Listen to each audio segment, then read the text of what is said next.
Get ready to feel the power. That's Colin, Crandall, myself, Adam Roorda over here, bringing you another episode of MMA Power Hour. We're actually about through season 11 here, Colin, about halfway actually. We're on like episode 14 of season 11. Yes. That's a lot of work we've been putting out, a lot of episodes, and this one is brought to everybody by none other than Lift Token. Colin, wow, how many years has it been? Seriously, man, it's like we're at just over the 5.5 year mark, so we're zooming in on 6 years. 6 years, that's crazy. That's crazy. And I think we've been as consistent really as any podcast, except maybe Joe Rogan, but I know he'll take some weeks off here and there. We literally, I think in our best year we took maybe 2 weeks off or 3, and then the worst year we took maybe 6 weeks off or 7 weeks. And so majority of 52 weeks of the year, MMA Power Hour has been coming to you, and you and I just make sure to do it. And it's a lot of, I was thinking it's probably close to, we probably have around 1,000 hours of content possibly. Oh, we have well over that, Colin. Okay. We have well over that because we've been doing 2, 3, 4. I mean, there were how many episodes that we did? We're over 4 or 5 hours. That's right. Yeah. We were doing on occasion 4 or 5 hours. Our longest was 6 hours. In the early days, it seemed like we would go anywhere from maybe like 2.5 hours to 3.5. We kind of had probably close to 1,500 hours. Wow. I mean, we're to the point with all of this. We're damn near considered the real experts. So, hey, all you got to do is hang out, keep making these episodes. That's what they say, and eventually everybody comes. And that has been the case. We've seen some huge numbers before. Yeah. And thank you to everybody who's tuning in. And what's up? I am Sylar and Marcus. 23. Yay, there's Mark. We love seeing y'all here. Absolutely. Feel free to engage and interact while you're here. We do see things on the screen. We're not always looking at it, but if somebody is being interviewed, one of our guests, we're kind of taking more of the surprise formatting with each episode. Just show up every week, see who our guests are. Feel free to engage and interact, but if you do, make sure to drop a tip on YouTube over on the Hannibal TV. If you're not on the Hannibal TV, make sure to get over there, subscribe, share the video from there. It really helps us grow everything in a very organic way if you go ahead and share from the Hannibal TV, and it helps him out too. So absolutely. Keep things going. Absolutely. There's a lot of smack talk going on out there against the Hannibal right now, actually, with some other podcasters. Doesn't make any sense to me. This guy has he has the utmost character. Colin and I can agree on that one. We've dealt with him for almost 6 years too. Definitely. It's insane when people get into it, and it's not always. I don't know. People try to create fake drama, hoping that you'll play along, and he's a smart dude. He doesn't play along with that stuff. No, exactly. Though. And he's got like 335,000 subscribers, so he's a legitimate influencer on YouTube. And as far as Canada, this is, I think, the highest subscription count for a combat sports show emanating from Canada, and so he's definitely got a lot of people there. And it seems like people want to mess with people that they're hoping to get their followers, or their right. No, it's crazy. People will troll others. You guys saw me disappear for a second, come back. I had to set my camera. It was delayed a little bit, but yeah, no, it's crazy when people try to go for the followers and troll people. But you know what's even crazier is people missing weight and thinking that they're still going to have a job afterwards. Yes. We talked about it a little bit with Aspen Ladd missing weight against Sarah McMahon, and then Sarah McMahon just being like, no. It has to stop somewhere. It has to stop somewhere. And apparently Dana wasn't having any of it, and the UFC cut Aspen Ladd because of the weight misses. And I've also seen something else out there about Sarah McMahon getting cut. She wasn't cut, y'all. She wasn't cut. Her contract was up after that, and she was able to explore other opportunities, which I've seen in a couple different sources that she is right. We don't exploring know her contract options, but that doesn't yeah. mean she's not back with or still with the UFC. That's true. We'll see. Contract exploration is a thing when you're later in your career. It happens a lot more often. And I think we're starting to see it with fighters in general, try to get a little bit of a bidding war going on. So we'll see what happens there. But I have I don't know. She's been such a big face there at UFC for women's MMA. Sarah, yeah, I think she's going to be there for the rest of her career. I think so too. What she mentioned on our show is going to be maybe 2-3 more years. Yeah. And yeah, I don't think they would not want to have her there. She's a great role model. Olympic silver medalist, has never had like bad words with any fighter. I don't think, literally in any fight. And she's just 100% class act. So I hope to see that that Sarah re-signs, and she may already by right now. We're really just talking about speculation that we've read. We don't have any insider information on this whatsoever, except for the fact that we like Sarah McMahon. We've spoken with her on our show several times over the years, and like to see that free agency maybe, whatever she wants. Yeah, really, this conversation, even bringing it up, it's all because I've seen some people put some things out. Posting, yeah. I mean, just want to make sure everybody understands and knows the correct scenario and situation. That is that Sarah McMahon was not released in the same sense that Aspen Ladd was. Right, exactly. That's it. So we don't think she's released at all. Anyway, she wasn't released from a contract. Contract just ended, and if she's gonna extend it, that we don't know the conversation there, is what Colin's saying. Yes. And to my knowledge, UFC has no reason to be getting rid of her. I wouldn't think that they would. No, I think coming off a good 2-fight win streak, which is something to say. There's a lot of wins and losses back and forth, especially in the women's divisions lately. Speaking of women's division, what are you thinking of the main event? Main event, man. We got the striker Xiaonan Yan. 15-3 record, and Mackenzie Dern, the Brazilian-American world-class jiu-jitsu expert, with a record of 12-2. Kind of a throwback fight here. We don't really know how good Xiaonan Yan's grappling is. It seems to be okay. She doesn't tend to really use it that much, but I think her takedown defense is pretty good. Mackenzie doesn't really have all-world wrestling, like a Sarah McMahon would have, but she's got all-world jiu-jitsu and has got some strikes. She's gotten her striking down. Her wrestling is not bad. She's been a grappler for many years, so it's definitely not bad. But it's going to be interesting. The whole thing is going to be if Mackenzie Dern can get Xiaonan Yan on the ground and either end up on top or end up in a scramble with her where they're close enough that Mackenzie can catch something. Then she probably will. If somehow Xiaonan... Do you think the 4-year age difference is going to make a difference here at all? Or do you think this is the age range that's... I don't know. I feel like women's MMA, I feel like age impacts women faster. Maybe, even though Sarah McMahon's a great example of how it wouldn't, but she could be an anomaly. The fact that even... she's not the only one, but right. I think when you talk about the finer details, especially these lighter weights, I feel like... Mackenzie Dern has been doing combat sports, mostly jiu-jitsu all of her life before MMA, so, she wasn't taking strikes then, but just a lot of years on her body, so I don't know that she's going to be like a super young 29-year-old. I have a feeling physically they both have probably a similar amount of damage. Who do you have on this one? I'm going Mackenzie Dern. We're going to go jiu-jitsu all the way. You're going to go with the favorite, huh? Yeah, I think so. Okay. I think she'll... In 5 rounds, it was 3 rounds, Jan, maybe more of a chance, but I think Mackenzie Dern's going to get her down. Anyway, I hate to keep our guest waiting for the first time.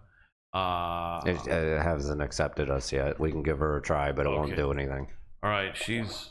Okay, let's hope that it does, because we've let her know, and she's anxious to jump on, she said.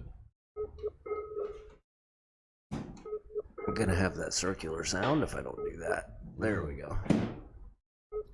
It's not ringing because it didn't accept it. She said she doesn't see any messages inviting her to connect with us. Okay, did you give her our Skype account? Yeah.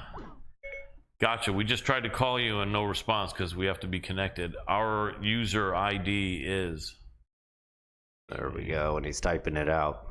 Yeah, I mean, It's actually iFlexi New Media. okay, yeah. Just search for it. I don't care if anybody wants to hit me up and spam me on Skype. I'll block you in about 30 seconds. But if you want to drop a message, say hi, or find a way to get involved with Lith Token, feel free to hit me up over there. That would be great as well, if you want.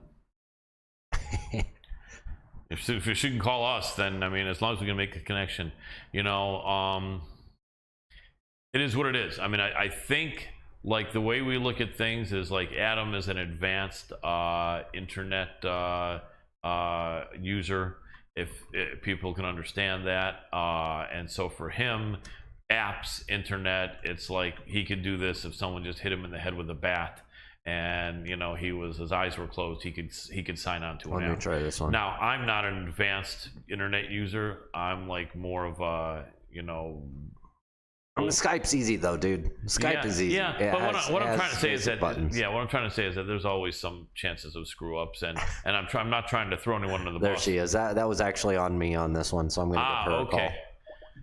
Gotcha, we got it. There was a little technical error. No, don't worry about it. We're calling her now. Okay. All right.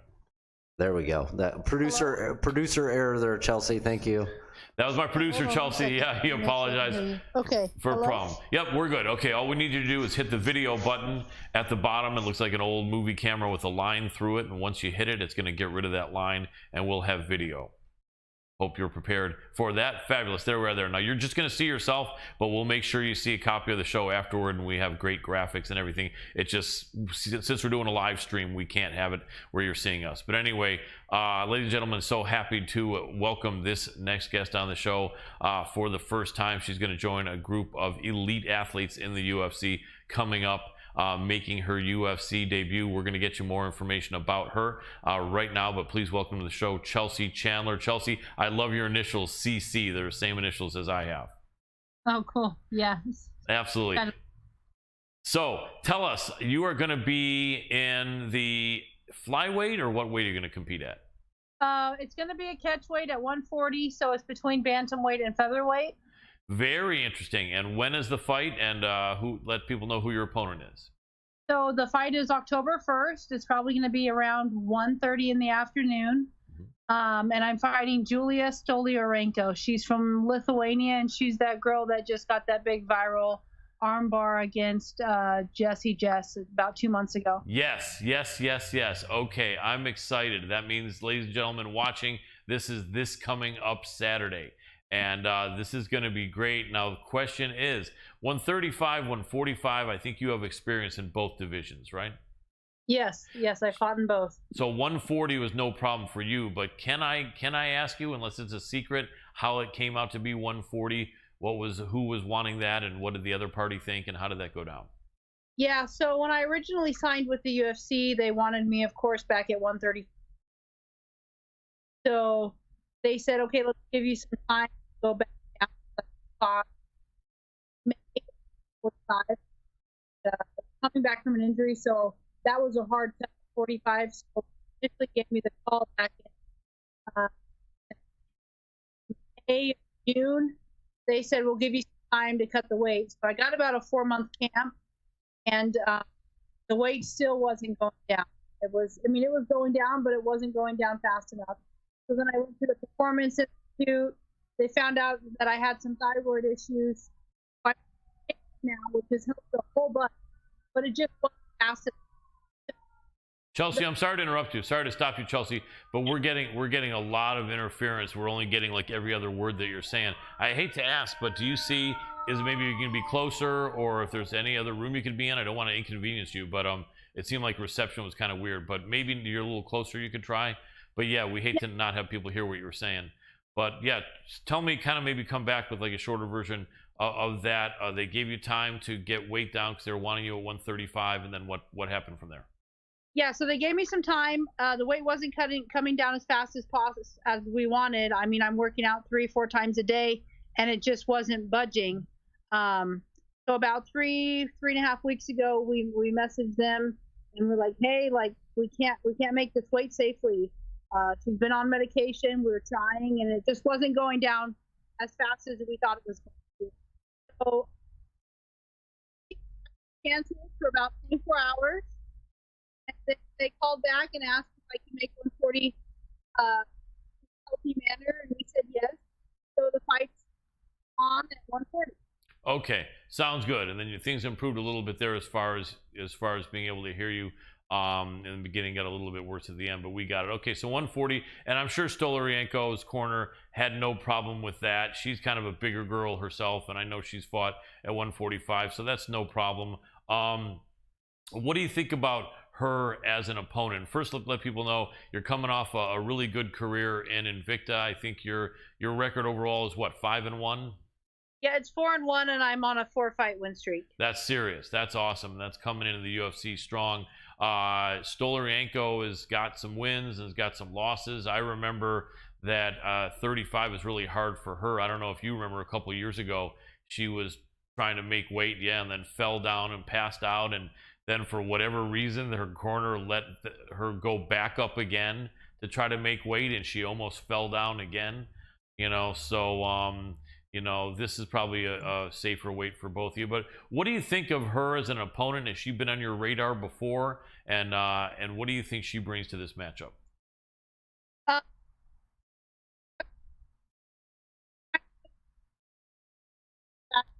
Jiu-jitsu.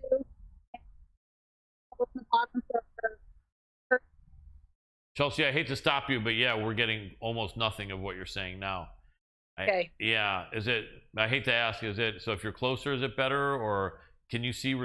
Go ahead. Yeah, I keep hearing sirens in the background. I don't have any sirens near me. I got you. I got you. No, I appreciate you, and I know you're not doing it on purpose, believe me. But we want to make sure you're heard, because if you're not heard, we don't want to have people frustrated to have you here but not know what you're saying. But so maybe let's just test it out. Maybe ask you a quick question. So had you heard of your opponent much before the fight? Was she on your radar at all? Yes, I knew of her. I mean, I watched her title fight in Invicta. So yeah, I mean, okay. I've known she's around. Okay, and so you've seen her have some success and some failure. This is probably an important fight for her, as it is for you. Obviously, you're confident you can win this fight. What kind of a challenge do you think she presents, and is it any different than any of the girls that you fought before? Well, honestly, I have really good jiu-jitsu too, so I'm not afraid to go to the ground with her either. I just think that the challenge is she comes out guns blazing the first round, and she's not afraid to just go balls to the wall. So I just think, going through the first round, and I think after the second and the third, my finish will be there for the taking. I think after. Excellent. I really don't foresee any crazy danger from her. I mean, all she does is really do the armbar, and I mean, I can do an armbar too. So nice. Speaking of armbars, I see you're training out of Stockton. Are you training with the Diaz brothers? Not right now, but I'm training with Cesar Gracie, which is their coach, and Victor Galden, who was with them for the past 20 or so years. So very cool. Yeah, most of my camp has been we just opened a gym in Stockton, so most of my camp has been at our gym, and also at Caesars in Pleasant Hill. So, and at my boxing coach is Felipe Martinez. So very cool. Have you ever met the Scrap Pack guys though? I'm sure you have, huh? Yep. Gilbert Melendez's wife, Carrie Melendez, she's a good training partner of mine. Me and her got to do some drilling for this fight. Nice. So yeah, I cross-train with them as well. Very cool. Super talented. And so obviously you probably know your jiu-jitsu if you're training with guys like that. So yeah, chances of her arm barring you probably aren't really great. So yeah, it should be a good matchup. You're both big, strong women. I think in that last fight against Jessie Jess, there was a kind of a noticeable size difference. I don't know if you watched the weigh-ins for that fight, but I looked at that and I'm like, damn, I feel like taking like my whole savings and putting it on Stolarienko. She just looked like she was gonna smash her. She looked like she had like 15 pounds extra weight on her, and I was like, this just doesn't even seem fair. Yeah, I mean, Jessie Jess is small for the bantamweight division. I've stood next to her. I think I'm bigger than her too. Yeah. But then you could say we're big for the bantamweight division. So I mean, it goes both ways. You know, you have the smaller person who has an easier weight cut and they have a better chin versus the bigger person who has a hard weight cut. And I think there's advantages both ways, you know? Yeah, absolutely. But I don't think that this girl is going to be able to big sister you like she did Jessie Jess. Oh, God, no. No, it's going to be the other way around. Nice, nice. I like it. Well, you must be super excited coming off a 4-fight win streak. Invicta has provided so many stars in the UFC. In fact, pretty much nearly all of the women's UFC superstars and women that have been champions came from Invicta. So, you know, you're on this great path. What do you think about that first fight? And so next week is at the Apex or somewhere else? This Saturday it will be at the Apex. That's right. Okay. And it's not that there's no fans, but it's kind of a weird situation where I think it's a maximum room of 200 people or something, isn't it? And everyone's kind of a VIP. So maybe people aren't going to get that boisterous or like that. But, you know, so it won't be overwhelming craziness. But you are getting some more spotlight and probably more press than you're used to. How has that felt? And is any of this going to be distracting for you? Do you feel like you're going to be any more nervous coming into the cage than you normally have been in Invicta? No. When I came out to the PI in July, they got us tickets to see the fight because I wanted to see what it was going to be like in there. And it was actually really weird. It's super quiet. You can hear a pin drop. You can hear all the corners talking. You can even hear the punches landing. So, I mean, I fought with a crowd and I fought without a crowd. And I feel like the crowd at the Apex is going to be less than the crowds I've had to fight for at Invicta because the Invicta crowds are loud. Yes. And at the Apex, it's kind of quiet. So I don't think I'm going to be really feeling that stress. And I feel like Shannon over at Invicta, everything's professional over there, and I'm prepared and I'm ready to go. So I don't think it's going to be like, oh, you're on the big show. I always considered Invicta the big women's show as well. So it's not like it's a big ooh and ah for me. I'm ready to go. So it's not like it's going to make me nervous, I don't think. Excellent. I'm sure you're right, and it's going to be exciting. And you guys are not the opener, or are you? Are you the first fight, or more like a second or third fight? No, we're the second fight. Okay. Yeah. Cool. So if anyone's running late, and I'm glad you mentioned the time, because I think you're talking West Coast time. You should be around 1:30 p.m. Is that what you're saying? Yeah. Well, the show starts at 1 o'clock, so. I mean, depending on how the first fight goes, we could be on at 1:15, 1:20. Right. Yeah. So. Excellent. And so, who's going to be in your corner? You got Cesar Gracie. Are they allowing like 2 or 3 people now, or is it still 2 people? Yeah. So I'm going to have Victor Galden. He's been my coach from the beginning. He trained with the Diaz brothers for over 20 years, and he's my head coach. I'm going to have Felipe Martinez. He's also my boxing coach that I've worked with for a long time, and then Cesar Gracie, who also gave me my purple belt. I'm a purple belt under him, so he'll be there. So yeah, I've got a great corner for this fight. Awesome. I'm a fellow purple belt, by the way. All respect to you. You're probably way better than me though. So there are levels of this, and there's levels of purple belt. But yeah, no, that's definitely good. And under Cesar Gracie, that's awesome. You know, I remember the only woman I remember other than Carrie Vera. Not Carrie Vera, well, Carrie Vera, and then also Carrie Melendez. And Vera and Brandon Vera are not there. They're at Alliance. So forget what I just said, though. Carrie Vera was with Brandon Vera in Alliance. But the only woman I remember over with Cesar Gracie was Leslie Smith. Yes. Did you Leslie is the bomb. Yes. She's been my main training partner since I started. Nice. Yeah. So, I mean, when you tell me, yeah, I'm going to come in and fight this girl from Lithuania, it's like, dude, I've been training with Leslie Smith for years, and she comes at you 100% every training session, you know? Yeah. So I'm more than prepared for this fight, and I'm really excited. Without a doubt, because Leslie Smith is fearless. I mean, that girl, and it's funny because I interviewed her, I think about 4 years ago, and super nice person, very chill, very sweet, kind of like a Bay Area hippie kind of, you know, she gets that feel of just, but then in the cage, she is a beast. Like literally, I remember that fight where she almost got her ear torn off and she still wanted to fight. She went in there short notice against Chris Cyborg at a weight division above the weight she's in. She's fought everyone there is to fight. She fought Chris again. So yeah, that is so great that you've had Leslie Smith to train with, because yeah, you're not gonna have anything that Leslie probably hasn't shown you coming up here in this fight. Right. Okay, well, this is going to be great. I look forward to this, and we've only got about 3 minutes left, but tell us the best places people can support you on social media, and then maybe an interesting fact about Chelsea Chandler. Okay. You can follow me on Instagram, Chelsea Chand 209.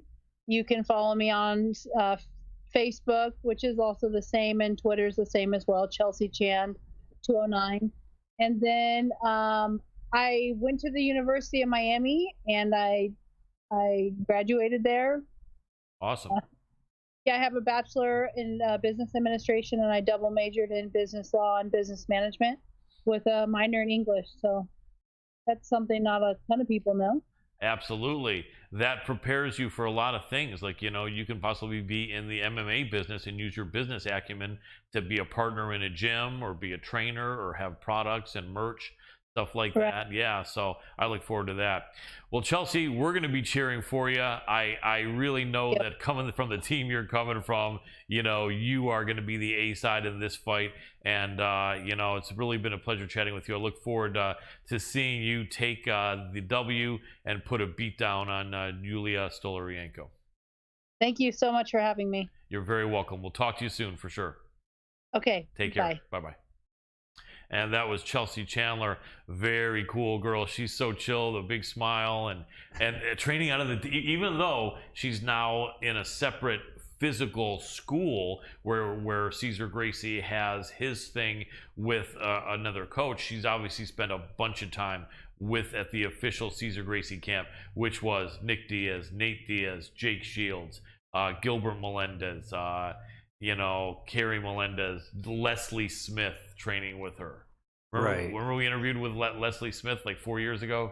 Mm-hmm. She was a character, but very tough girl. So yeah, I think that Yulia Stoliarenko's win streak is going to stop at 1 when Chelsea Chandler pretty much goes in there and owns her on Saturday. Absolutely. I'm going to have to agree with that. So we've got 2 women's fights to watch this weekend that are, I have a feeling this Chelsea, very specifically, is going to be on the rise pretty quick. Yeah, I really think so. Coming off 4 in a row. I think it's a good entry fight for her to actually take and win. Yes. So there's actually a high probability in my mind. I feel like the odds makers have it a little wonky, but since it is her entry fight, I could see where they have it pretty much even. Pretty close to even, right. Yeah. That's probably why, because they figure if you have no UFC fights, you're essentially an X factor. But I think an X factor win, though, even for first fight, is going to make people pay attention. Yeah, absolutely. Okay, Daniel Rodriguez is saying send him a link, but there's no link. There isn't any link, actually. It's a Skype. We'll Skype call you in a minute. Well, he needs to hop on Skype. If you could hop on Skype to see the call coming in, that would help, period. Yeah, I'll see when he gets online. All right, wait a second. All right. Fun. Well, Absolutely. Thank you, everybody, for tuning in here. Make sure to, if you're on the Hannibal TV on Facebook, make sure to go on over to the YouTube, share the YouTube video for us. Likes, comments, share. It's the best tip on the planet. But also, if you want to interact or engage with any of our guests, go ahead and drop us a tip there on YouTube.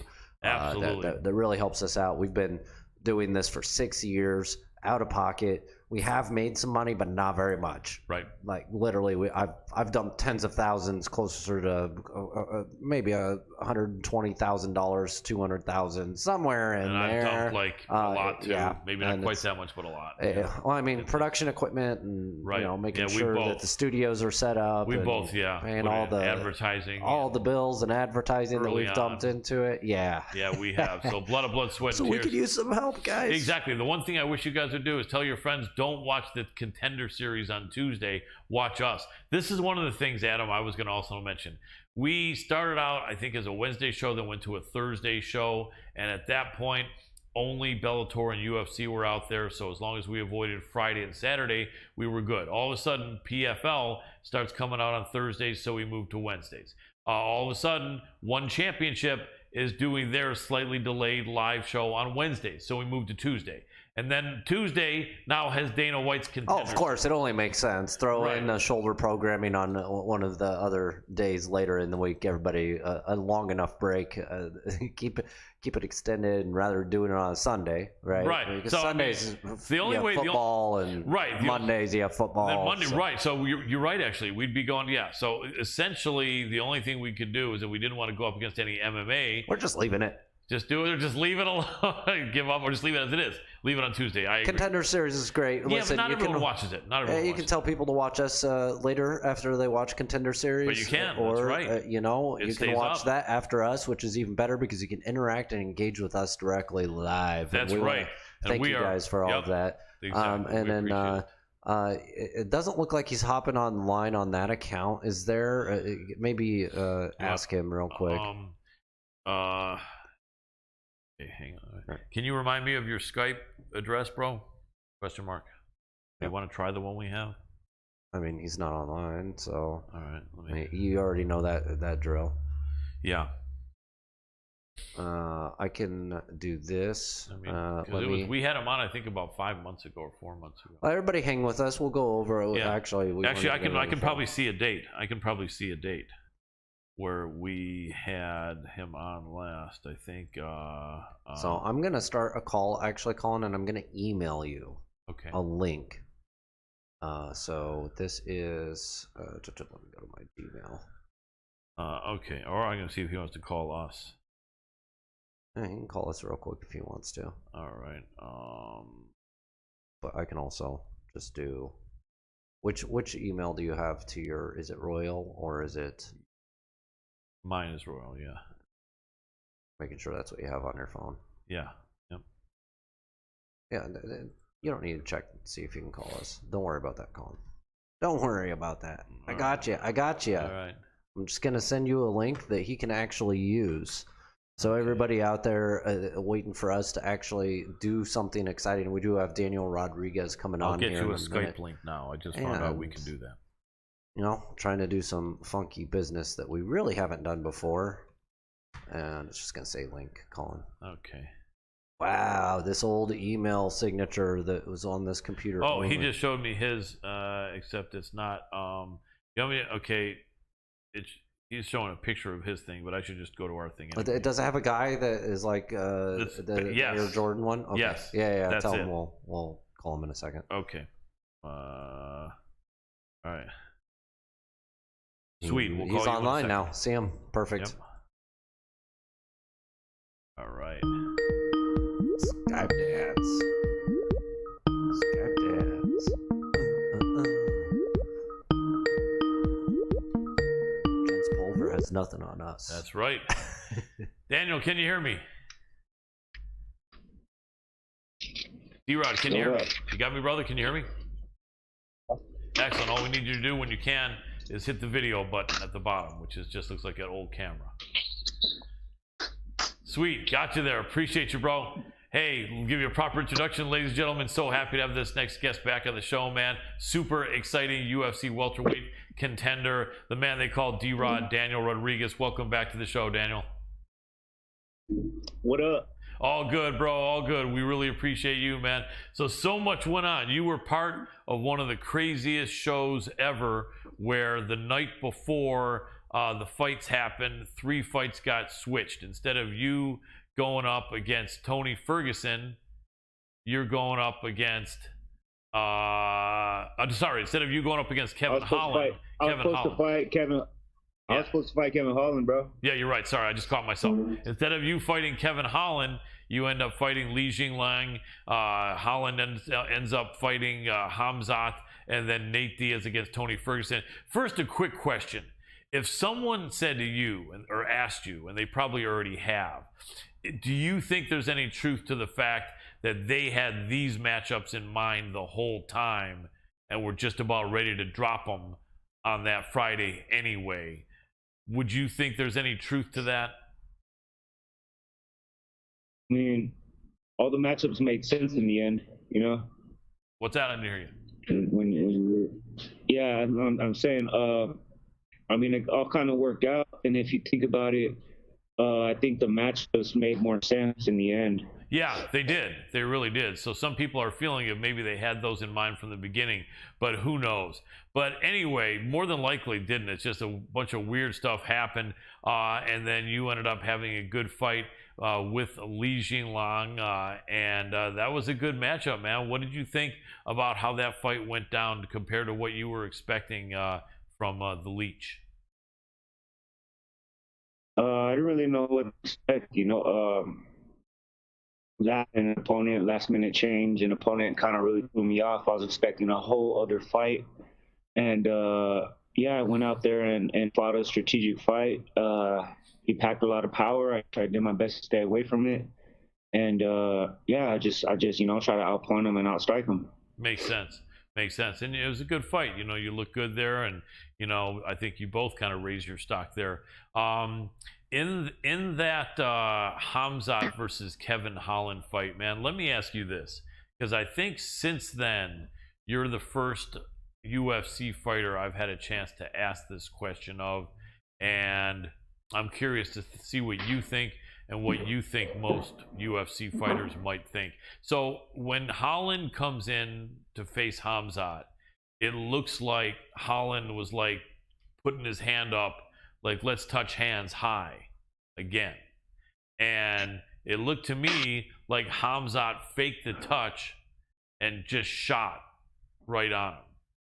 And I don't know, maybe I'm just an old school boxing guy that used to watch boxing with my dad when I was a kid, but like doing any kind of shit like that was frowned on, at least like in boxing. And and in MMA I kind of think so too. Most people aren't saying much of it though. I mean, maybe just because they figure, well, Hamzat might have done that, but I thought that had a bearing on the fight. He was going to have to work for that shot against Kevin Holland. He was going to have to work for that. And instead, by doing that, he's right in on the legs. I mean, what do you think? It's kind of like unsportsmanlike, a lot of things that he did were frowned upon, from the beginning, from getting the, it's just missing weight, everything before. Missing weight, starting shit backstage, starting shit with the hitters, just like trying to be this gangster persona, and just he's doing too much, it's just pretty unsportsmanlike. Because when that fucking gate closes, at the end of the day, it's about having an even, fair fight, bro, and all about respect. And Holland tried to show some respect, despite fighting, having their beef, whatever. And Hamza shot him and finished the fight from there. Yeah, no, I agree. Hamzat is making himself more and more unpopular as time goes by. I mean, it makes me wonder sometimes, man. A lot of these guys from somewhere else, like from the Eastern Bloc in Russia, and I know he spent many years in Sweden, but still, it seems like a lot of these European guys or Russian guys don't end up saying much, kind of like a Habib, or even like Habib's, teammate Islam. And I think that I almost get the feeling like Hamzat looked at it, they're like, man, you know what? These guys that are from where I'm from gotta, like, they don't get any love. They have to like keep on winning and winning and winning, and then no one knows who they are. I'm gonna flip that script, and I'm gonna be like the crazy, outspoken, loud, trash talking guy from the Eastern Bloc. It almost seems like that's all it is. It's all an act. Yeah. I feel like it's all an act. Yeah. And he even, like, sometimes he don't know what the fuck to say. Right. Flipping off the crowd because the crowd boos him. Like, telling the crowd to shut up, and it's like, bro, like, the fans are what make the sport. I don't know what you're doing. Yeah. Flipping off the fans. Yeah. And trying to act all hard, and I think it's all an act. You know what I mean? Yeah. Yeah, I think it really could be, because it's from what I know, most of those guys are kind of like religious Muslims. I don't know if he's an exception to that, and he isn't. But if he is, then he definitely is not consistent with his upbringing to be acting the way he's acting. But it's interesting because, I mean, it's gotten him whatever it's gotten him. I mean, he's gotten kind of jumped the line by just having a couple wins back to back in a couple different divisions, and then I thought Gilbert Burns beat him. It was close, but I had Burns in that fight. Do you remember that fight? Yeah, it was a great fight. Burns definitely hurt him, showed everybody that he can be hurt, and yeah, he although he did take down Burns a couple times, he can, he bring it to him, and yeah, see what happens. I think he has a lot more to show. He doesn't even have that many fights in the UFC. I agree. I agree. And but next up for you, we got Neil Magni, right? yeah. Yeah, and Neil Magni. Yeah, that's amazing, man. And what is that, like 3 weeks from now or something? About 2.5. About two months? 2.5 back up in there. What's the date of that fight? No, it's 2.5 weeks from now. There we go. That's what I was thinking. Yup, October 15th. October 15th. What do you think of that, man? You've fought pretty close back to back, but this is going to be like about what? Like about a 6-week turnaround or something like that? 6 weeks. 5 weeks? Or is it 4 weeks? I don't know. It's something like I was like a week and a half. I got off before I heard of the fight, and yeah, man, I don't care how I didn't. So you're all good. You're all good. You didn't have any. Yeah. Right. No, I'm good, bro. I'm fucking. I took a week off, ate a couple, at a couple buffets, and I'm back to work. So nice. That was the main focus, was to get back in shape enough to I could like be able to take short notice fights and just keep the ball rolling. That's the main goal right now, is just to keep on fighting and fighting and fighting. I don't care who the fuck it is. It just so happens to be they offer me Neil Magni. Let's do it. So next. Absolutely. And that fight will be a 170, or is there a catch weight in that fight? It's 170. The only reason why we had agreed to 180 was it was a short notice fight, really short notice. I was coming off a year left, and we just agreed to like rather focus on training than cutting weight or whatever, which was something I never really done before. And Colin agreed to it, and that was it. But other than that, I'm a 170-pound fighter. Yeah, absolutely, and you can definitely make that. I remember the last time I saw Neil Magni fight, he was getting beaten by that Shavkat Rachmanov, who's definitely a tough guy, and Neil did look a little bit old in that fight to me. I don't know why. I mean, he's got a lot of miles on him. He's not really super. Super. He's a veteran. He's got a lot of fights. Yeah.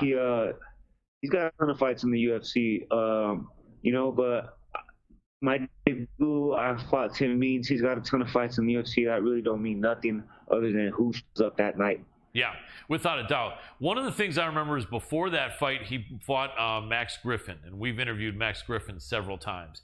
And I thought that Max Griffin fight was really close with Magni. I mean, I may be biased because I've interviewed Max like probably 8 times, and he's a really good dude. I thought he beat Neil Magni. Yeah. It was real close, and I thought the first 2 rounds went to Max, and then Neil kind of brought it on him. And I remember talking to him before that fight, saying, man, everyone seems to try stuff on Neil, and he comes up with a whole bunch of unorthodox shit to just kind of mess people up.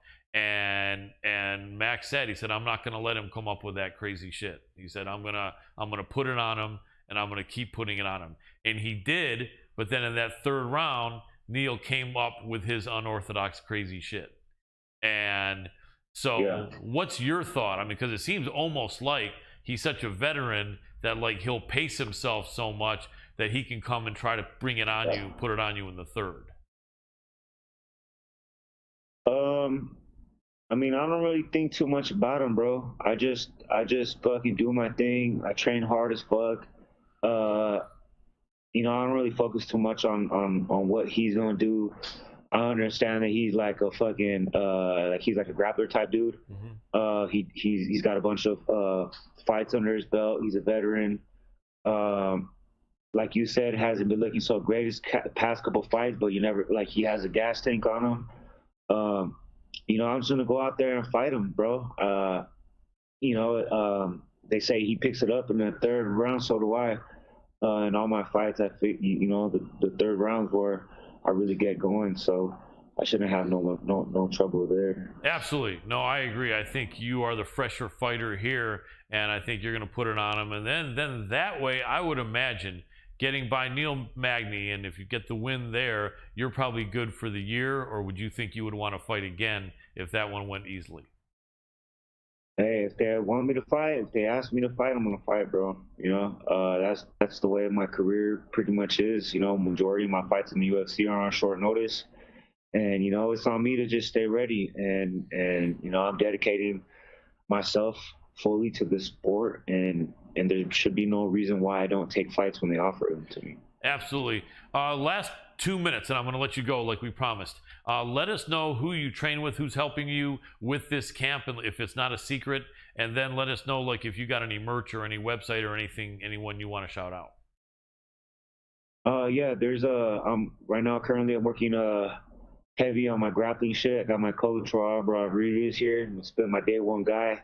I got my training partners, obviously at Syndicate, John Wood, one of my main training partners, Sal Vladnikov. And you know, over at the PI, getting taken care of fully over there, and you know, I'm back and forth from LA, and you know, I always fuck with the 10 Planet homies, and yeah, bro, shit, shout out to Monster, what up, Tradecraft Farms, Natural Effects, CBD, shit, what else, bro? Absolutely. Well, D-Rod, man, I appreciate it. Yeah, and everybody I forgot, what up? Absolutely. Oh, shout out to my podcast, the Up and Comers Podcast. Make sure you check that out and subscribe. Yeah, where can we find that? Up and Comers Podcast on YouTube. Check it out. Sweet. We'll do it, man. D-Rod, I really appreciate you a lot. Thanks for coming on. Go get that W in 2.5 weeks, man. We'll be cheering for you. All right, bro. Take it easy, bro. Have a good See night. ya. See you. And that was Daniel D-Rod Rodriguez. Good dude, Adam. Man, so here's what I think, and I kind of get an idea of the time, because I think he was thinking of a couple things, how much notice, and then actually how much time between fights. The notice, I think by the time this fight happens, I think he will have had maybe like 3.5 weeks notice, and then he got notice a week and a half after he last fought. So it's going to be like a 5-week turnaround from fights and 3 weeks notice for this fight, and that's against a guy who was always top 10. Magni may have fallen out of the top 10 in that last fight, but if he did, he's still probably 11 or 12, or he still could be number 9 or 10. Right. So this is a guy ranked higher than D-Rod, and Daniel's focus. We're going to see him back looking lean at 170. Yeah, man, I think this is going to be a really good fight. It's a really important fight for both guys, because I think they're both a similar age, around 34, 35. D-Rod's 34, I believe, and or 35. Anyway, 35, I think. And he's doesn't have too many losses. He's really been on. He's only got 2, man. He's on his way up, and yeah, you know, if he beats Magni, I mean, really, he's definitely top 10. He beats Magni, he's gonna have a number next to his name in that top 10. 100. Yeah, and this will be really big. And Magni, I mean, for him, he's going to be fast tracked, quite frankly, because he's exciting and I think so, lighthearted and he'll fight lack of better words. He's got that roughness to him, and he knows that. That's what he uses as his authentic self. He's a got rugged guy. He's ruggedness that sells, and I think he's fast tracked if he just wins. I think he's only got 2 fights before they would have to win before he gets a title shot. At least in the picture, you're right. If he beats Magni, people are going to start saying, okay, who do we have here that's kind of joining the top 10? Well, yeah, then there's one other fight after that at least. And right, you know, and then if he beats someone like ranked number 7 or number 6 or number 8. Annihilates him, he may be in the run. It's the right weight class. So, I mean, it's the one weight class that I see it just topsy-turvy a little bit with when they're throwing people in for those title fights. It's true. Yeah, it's good though. It's better than if you were in one of those super stacked divisions You know, like I don't want to say that division isn't super stacked. I think it is, but it's just a lot of guys have fought each other, is what it is. I think in that class. So it's like basically you look at Leon Edwards. Edwards is they're looking at, we're going to get Usman 2 the rematch right away or not, and if not, is it going to be Colby Covington? Is it going to be Hamzat? And then we have Jeff Neal in the picture after that. These last couple really big wins, especially the one over Vicente Luque. And yeah, basically, you know, one more win and D-Rod will be talked about. I think it's a stacked weight class. It's just the same guys hang out in the top 10, That's true. and they don't really get pushed out of the way. Where a lot of the other weight classes, you're seeing movement a lot more. And I still think featherweight, lightweight, and light heavyweight are even more stacked than welterweight. But as we just read off a bunch of names of legitimate killers, it's definitely not a super shallow division by any means. That's for sure. But that's so kind of what I'm trying to say. Yeah, without a doubt. But yeah, D-Rods are one of those real guys. I wonder if they're showing the odds on that yet. Yeah, of course they are. Give me a second. October. It's not scrolling 15th. very smoothly right now. I know. Yeah. It's not showing the odds yet. No odds for. Well, it'll have some odds. It has it about even. Yeah, that's right. Yeah, it looks like they're making Neal slight favorite, but only 2 books have odds up, and there's like 8 or 10. It might go the other direction pretty quick. So I mean, listen, you don't know. It's too far ahead of the game here. Yeah. So actually, I want to talk about this because I do think we have a couple exciting fights coming up. Unfortunately, we won't be able to make it because we're busy, but. The Bellator fight coming up this weekend as well. A couple fights in here that are going to be really exciting. Yes, your namesake, a guy I know you've always been a fan of, Adam Borix. We interviewed him in person at an event like 3-4 years ago. He only has that one loss against. He's a beast, and I against. I think that one loss he had was Patricio Pitbull, to Arcoletta or someone who just submitted him right away. But since then he's won 3 or 4 in a row. He's just a slight dog against Pitbull, Patricio Freire. That's going to be a fight. Actually, I'm going to be quite frank with you. I think this card is a little more exciting than the UFC card. Coming up, yeah. This is one of the more stacked Bellator cards for sure. Because speaking of Juan Archuleta, he's also fighting a very tough Enrique Barzola. Aaron Pico, even though he's a big favorite, has got a tough guy, Jeremy Kennedy. AJ McKee going up against the former UFC fighter Spike Carlisle, and then Borix against Freire. Yeah, I mean, what are your picks here? Good. It's pretty good. Yeah, I mean, of course we've seen better, but what are your picks on those 4 fights? Okay, and then because also the next Bellator the week after that is going to be well, no, that's the one we were thinking of actually. Never mind. I think Adam Borix is going to beat Pitbull. I really do. Borix is so good. He's still young. He's fresh. It's going to be tough because Pitbull is really good. I mean, Pitbull, I think, is a Brazilian Jiu-Jitsu brown or black belt, although he never has to use it.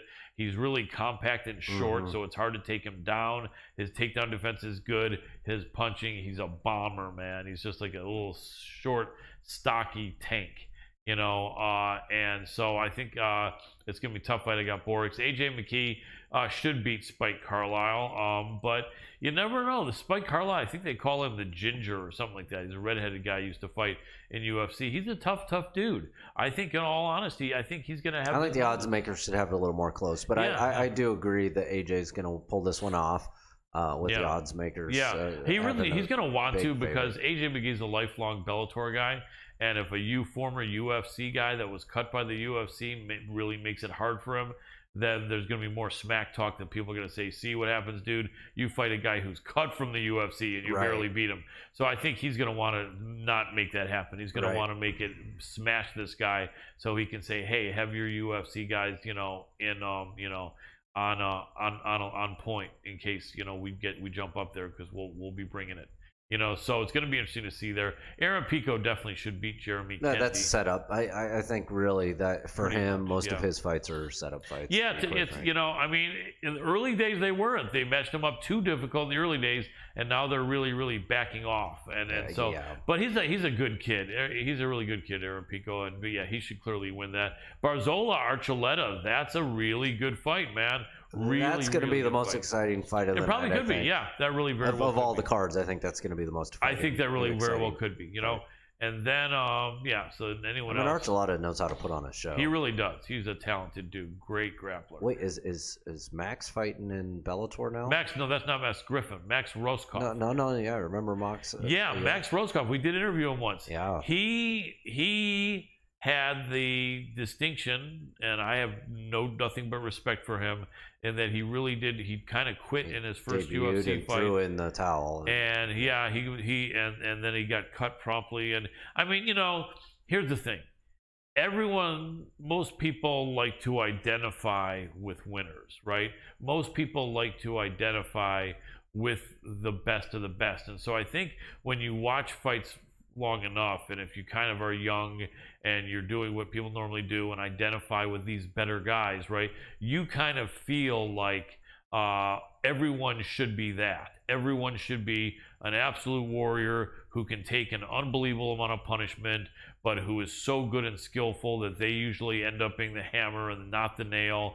And you can't relate to anything but that, because that's what you're kind of relating to yourself when watching and cheering for these really good fighters. Well, in reality, that is the best of the best, the bravest of the bravest, the hardest of the hardest guys. Get up to the UFC and not be that good, and a bunch of if you don't show up and you're just not ready at that time for your first fight, I mean, and if you know it, I mean, you're not putting your life in danger any further. Why get your nose broken and your teeth knocked out? I and have your jaw mad broken? respect for Max stepping in there, and I do think he's a beast, and I think he's going to be one of those comeback stories. I think we're so going to too. hear about him. I really do. You know, we got enough insight into his training and stuff that was going on before he even got the offer with the UFC. Yeah, like we knew about that. We knew that it was potentially going to happen. In fact, I think we had him on before he was signed with the UFC, like a week before, and then he got signed on. So it was something like that, 1 or 2 weeks. But it was really exciting for us at that time. Just having somebody like that we actually had Fran interviewed. I didn't talk to him. We actually had our representative Francesca Bell talk to him, and he's a great guy. He just, he was starting to take a beat down. He couldn't get the fight to the ground anymore because the guy who was fighting, I forgot the game, Austin Hubbard, I think, was also good on the ground and was just lighting him up. And I think that, this is the one thing. A lot of guys watching the show may have been in a fight at some time in their life. A lot haven't. And if you were only in a fight when you were 7 years old, doesn't really count that much. But if you're an adult, and you're finding that someone's starting to just beat the brakes off you, and you're about to have your nose broken and your jaw broken, and you have a way to tap out, you do it. Right. It's just got to be not a very pleasant feeling. And you really kind of start thinking, hey, how about the live to fight another day scenario? Exactly. But then there's also living to literally fight another day and come back when you're in better condition, when you're better more prepared, trained, and better prepared. So I'd like to see Max win this. I think he can. I think he will. And I would love to see that comeback, because he took, and like I said, a huge amount of heat from quitting in that fight. And the dude's more than he deserved whatsoever. A lot more. Hey, Colin, you know what? It's been another amazing episode. I'm going to get some dinner. I am starving. We've put an hour in. We don't have another guest. So I am ready to hop off. But I want to go ahead and say thank you to everybody here that has tuned in. Tune in next week. We'll be here next Tuesday again with a couple more surprise guests. We're always going to be dropping guests on you. That's a guarantee. We've had 11 seasons and 14 episodes now of multiple guests, anywhere between one and I think one episode we had 6, but we'll keep it up with number of guests, and now we're just going to start surprising you guys. Showing up the Hannibal TV on YouTube. That's actually where we prefer shares, comments, everything, all the interaction and engagement. But if you're not willing to go to YouTube, hey, Facebook, the Hannibal TV. And then you can also hit up our Facebook group, MMA Power Hour, and make sure to hit up our lovely sponsors over at Lith Token. It's lithtoken.io, L-I-T-H, token.io. Absolutely. And I'm tapping out. And absolutely. Dr. Adam Roorda, thank you for everything you do. It's amazing. The Lith Token is amazing, and you can get your Lith Token served to you with or without ESG. So if you don't like that environmental governance, you can ask for the lift token, hold the ESG. And if you do like your environmental social governance, you can ask for the lift token with ESG. Right, Dr. Adam Roorda? No, but close enough. It's, just ask, get your lift token, and they'll cater it to whatever you want. ESG, who knows? That I'm just guessing on that, but it's great stuff. Lift token, it's amazing, and you should check it out. Anyway, ladies and gentlemen, thanks so much for joining us. In order of appearance, Chelsea Chandler about to make her first UFC debut in her first UFC fight coming up this Saturday. Second fight from the start. It should be around 1:30 p.m. against Yulia Stolarienko, a veteran of the UFC. Go Chelsea Chandler, out of Stockton, Caesar Gracie team, having trained with the Diaz's for a long time and all the great people there. And then Daniel D-Rod Rodriguez. D-Rod, God bless you. Thanks for jumping on again. Really appreciate you, brother. Neil Magni, October 15th. Only about a 4 to 5 week turnaround after his fight against Li Jinglong. And I know he can do it, man. D-Rod, can't wait to see you rock it. That's about it. Spread the love in a positive way. Be that guy, be that girl. Let someone know you got their back and you care about them, even if you haven't had time to call or email. Be more kind of gentle to yourself. You deserve it. Take good care of your animals in this hot weather. Make sure they have something, a cool place to sleep, and fresh food, and especially fresh water and medical care. That's about it. Thanks so much for the entire team at the MMA Power Hour. This is Colin Crandall, and I am tapping out.